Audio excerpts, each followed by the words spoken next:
చూసి సర్టిఫై చేస్తారు పోలీసులు. యాక్సెప్టెన్సీ లేదంటున్నా. ఇప్పుడు అగోరి మీరు ఆడనుకుంటున్నారా మగ అనుకుంటున్నారా? ఒక్కటి సూటిగా అగోరిని మీరు ఆడనుకుంటున్నారా మగ అనుకుంటున్నారా? నేనైతే అంటే హస్బెండ్గా ఫీల్ అవుతున్నాను కాబట్టి మగ అని అనుకుంటాను. అంటే నా పరంగా నా వరకు ఆత్మీయ నా ఇన్నర్ పర్సనల్ ఫీలింగ్, అది పర్సనల్ ఫీలింగ్ భర్త అనుకుంటున్నారు. ఫిజికల్గా మీరు ఆమెని ఆడనుకుంటున్నారా మగ అనుకుంటున్నారా? మీ అమ్మ అంటుంది ఆడ మగగానే ఒకటితో నా కూతురు వెళ్ళిపోతే నేను ఎట్లా తట్టుకుంటాను అంటుంది. పచ్చిగా చెప్తున్నాను నేను.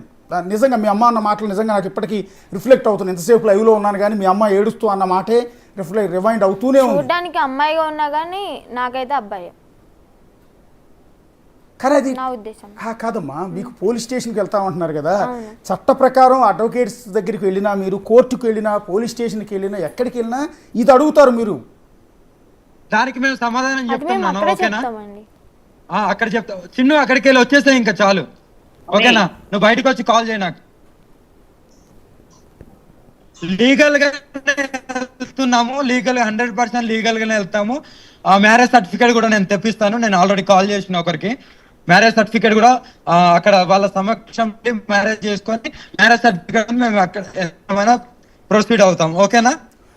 అగోరి అమ్మ, ఒక్కసారి మీరు కన్క్లూడ్ చేసే ముందు మిమ్మల్ని మీకు ఒక అప్పీల్ చేసుకోవాలనుకుంటున్నాను నేను. మీరు కొంచెం ఓపిక్గా వింటారంటే మీకు ఒక అప్పీల్ చేసుకోవాలనుకుంటున్నాను. నేను డ్రైవ్ చేస్తున్నాను. నేను ఆల్రెడీ వస్తున్నాను కాబట్టి ఒకటి అప్పీల్ అమ్మా. నేనేమంటానంటే ఇప్పుడున్న సిచ్యువేషన్ వేరు. బంగారం లాంటి ఆడపిల్ల, ఆ పిల్ల పెళ్లి చేసుకుంటానంటే బిగ్ టీవీ ఆఫీస్ ముందు ఇప్పుడు కూడా క్యూ కడతారు. అంత చక్కగా కొందరు బొమ్మలా ఉంది ఆ పిల్ల. ఆ పిల్ల జీవితాన్ని మీరు ఎందుకు నాశనం చేస్తున్నారు అని ఒక స్వార్థంతో అడుగుతున్నా. నేనేమంటానంటే ఒక తండ్రిగా నాకు కూడా ఒక ఆడపిల్ల ఉందండి. ఒక నిమిషం స్వామి, నాకు కూడా ఒక ఆడపిల్ల ఉంది. వాళ్ళ వర్షిని చూసిన తర్వాత నాకు భయం వేస్తుంది ఆడపిల్లని చూసి. రేపొద్దున ఇలా మీలాగా ఇంకొక అఘోరి ఎంటర్ అయితే నా బిడ్డ ఏమైపోద్దా అని ఒక తండ్రిగా స్వార్థం. ఇవాళ వర్షిని తల్లిదండ్రుల బాధ విన్న తర్వాత ఒక బాధతో మిమ్మల్ని అడుగుతున్నా, ఆ పిల్ల జీవితాన్ని నాశనం చేస్తున్నామన్న ఆలోచన మీకు ఎక్కడ రావట్లేదా? నేను ఊరికి వాళ్ళ కోణంలోంచి అడుగుతున్నా ఒక తండ్రిగా. ఇప్పుడు ఫస్ట్ మ్యారేజ్ అయినప్పుడు ఎందుకు ఒప్పుకున్నారు అంటున్నా నేను. మనస్ఫూర్తిగా ఇష్టపడ్డాం మేము. అంటే మిమ్మల్ని అక్కడ దేవుడిగా చూశారండి వాళ్ళు.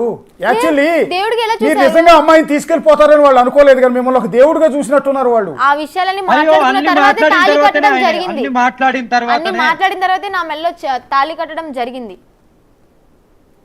నెలలో ఇన్ని డేస్ వస్తాము, ఉంటాము, హ్యాపీగా ఉంటామని అందరం ఓకే అనుకున్నాకే తాళి కట్టడం జరిగింది. చిన్ను, మనము చట్టబద్ధంగానే వెళ్దాము. వచ్చేసాయి అక్కడికి వెళ్ళి ఇంకా. ఓకేనా? వచ్చేసా బయటకు. ఓకే 2 minutes లో కాల్ చేసి చిన్ను బయటకు వచ్చి. ఓకే ఒక్కసారి వర్షిని మాట్లాడదాం. సరే అఘోరి అమ్మని మీరు కట్ చేయండి ఈసీఆర్. ఒకసారి పంపించేద్దాం వర్షిని కూడా. సో నేనేమంటానంటే ఇప్పటికి కూడా టీవీ చూస్తున్న జనం అంతా నాకు తెలిసి పిండ ప్రదానాలు కూడా చేస్తూ ఉండుంటారు. ఎందుకంటే ఎవరు యాక్సెప్ట్ చేయరు దీన్ని. మా డాడీ నాకు ఎప్పుడు అమావాస్య రోజు కాదమ్మా, నన్ను ఇష్టం వచ్చినట్టు బూతులు తిడతా ఉంటారు. ఇప్పుడు కూడా మీరు యూట్యూబ్ కామెంట్స్లోకి వెళ్తే నన్ను తిట్టని వాళ్ళు ఉండరు నాకు తెలిసినంత వరకు. ఎందుకు అంటే నేను ఒకవేళ అఘోరికి సపోర్ట్ చేసి మిమ్మల్ని అఘోరితో పాటు పంపించే ప్రయత్నం చేస్తున్నానేమోనని వాళ్ళు అనుకుంటారు సహజంగా. కానీ ఒక తండ్రిగా నేను ఒక అప్పీల్ చేసుకుంటున్నానమ్మా.